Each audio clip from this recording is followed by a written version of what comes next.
গাঁৱৰ ভিতৰত সঁচাকৈ পৰিৱৰ্তন লাগে, উন্নয়নৰ পোহৰ লাগে।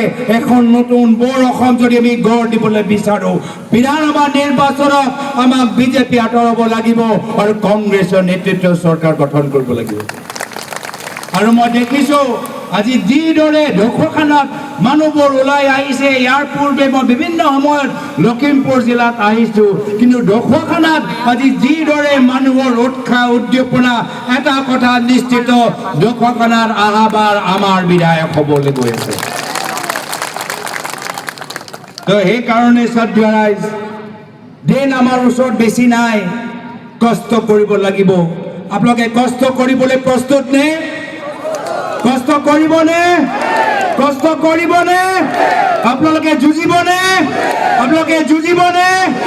তো শ্ৰদ্ধেয় ৰাইজ, আপোনালোকৰ বিজয়টো নিশ্চিত। মই আপোনাৰ লগত আছো আৰু অসমৰ ভিতৰত আমি শান্তি সম্প্ৰীতি ঘূৰাই আনিম। যিদৰে প্ৰয়াত তৰুণ গগৈদেৱৰ দিনত প্ৰত্যেক জনগোষ্ঠী, প্ৰত্যেক জনজাতিয়ে সন্মান সহকাৰে থাকিব পাৰিছিল, শান্তিত থাকিব পাৰিছিল, সেই শান্তি আৰু আত্মসন্মান আমি ঘূৰাই আনিম। এই